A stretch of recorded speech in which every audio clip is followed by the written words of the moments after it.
आज international nurses day पे आप नर्सेज के साथ संवाद कर रहे हैं। हमारे पास साथ कुछ ऐसी नर्सेज जुड़ी हुई हैं जो कोरोना के समय में अपने जीवन की परवाह किए बिना बहुत ही अच्छा काम कर रहे हैं। सर अब मैं बलौदा बाजार से वर्षा गुंडानी जी को आमंत्रित करूंगी। सर, इन्होंने कोविड में अपने पति और मां दोनों को खो दिया, उसके बावजूद ये अपनी ड्यूटी पर डटी हुई है। सर सबको नमस्कार, गुड इवनिंग। नमस्कार। मेरा नाम वर्षा गुंडानी है, मैं सीएससी पलारी में पोस्टेड हूँ। अभी ये कोविड का समय मेरे लिए वो मेरे सास को और ननद को कोविड हो गया था, तो मैं तो इधर अपने बच्चे को लेके रह रही थी, ड्यूटी कर रही थी पलारी में। लेकिन वो कब उनका सेवा करते करते संक्रमित हो गए और डेथ हो गई। तो मैं गई थी 10 दिन उनका कार्यक्रम वगैरह वो कर, तो 11वें दिन मैंने फिर से अपने यहाँ ड्यूटी ज्वाइन करी। उसके बाद में हम तीनों माँ बेटे को वो हुआ, कोरोना हुआ। अभी हम लोग स्वस्थ हैं सर। 22 को हुआ था, मैंने 10 तारीख को ज्वाइन कर लिया और अभी हम लोग तीनों माँ बेटे स्वस्थ हैं।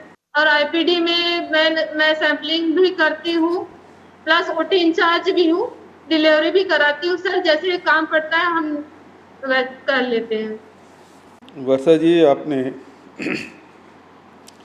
अपनी आप बीती भी बताई और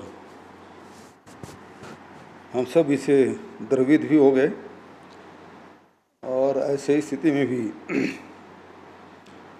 आपने अपने दायित्व का निर्वहन भी किया। जितनी भी प्रशंसा की जाए वो बहुत कम है।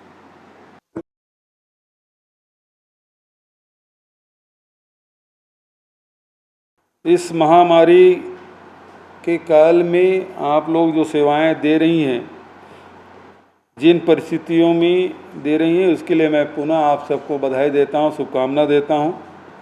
मंत्रिमंडल के हमारे सभी साथीगण, सभी अधिकारीगण और सभी नर्सों को मैं नमस्कार करता हूं और बधाई भी देता हूं कि विपरीत परिस्थिति में आप काम कर रही हैं।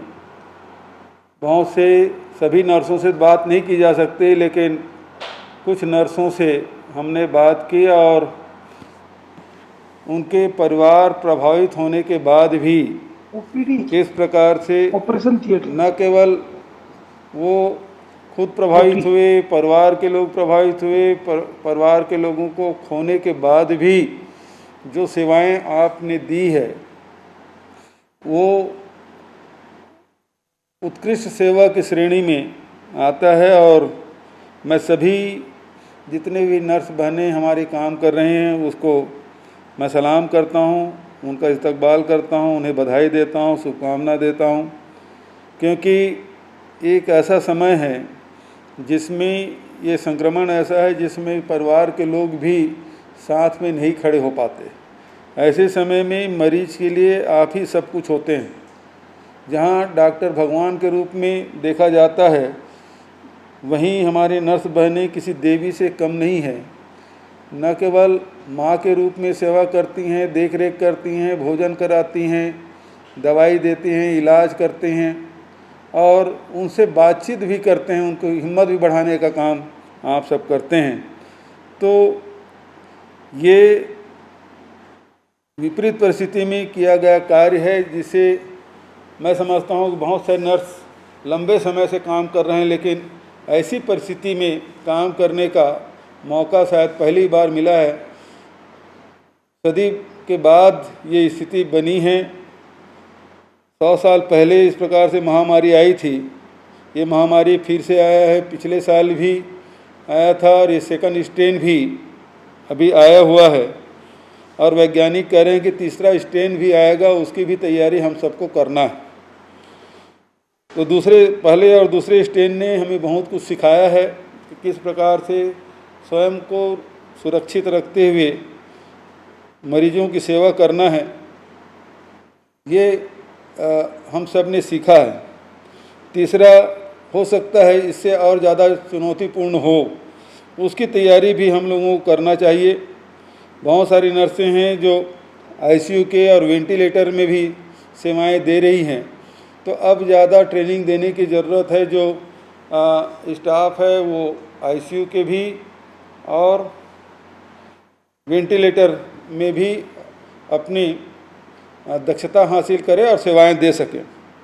पिछले समय केवल दवाइयों से ही इलाज हो पाता था। बहुत कम लोग हैं जिनका ऑक्सीजन लेवल कम होता था, लेकिन इस समय अधिकांश मरीजों के ऑक्सीजन लेवल कम हुए। जो हॉस्पिटल आए ऑक्सीजन लेवल कम हुआ, हाइपोक्सिया जैसी स्थिति बनी और उसके कारण से बहुत लोगों की जानें भी गई। इन परिस्थितियों में काम करने का आप सबको अनुभव हो चुका है। आगे के भी लड़ाई की तैयारी हम सबको करनी है। मैं आप सबको नर्स डे के अवसर पर बहुत बधाई देता हूं, शुभकामना देता हूं कि जिस प्रकार की मानवता की सेवा आप सब ने की है उसकी कोई कीमत नहीं है, वो अनमोल है और उसकी जितनी प्रशंसा की जाए कम है। मैं नर्स डे के अवसर पर आप सबको बधाई और शुभकामना देते हुए अपनी वाणी को विराम देने से पहले यही कहना चाहूँगा, ये लड़ाई अभी खत्म नहीं हुई है। हम सबको लगातार इससे संघर्ष करना है और जीत हासिल करना है। बहुत बहुत बधाई, बहुत बहुत शुभकामनाएं।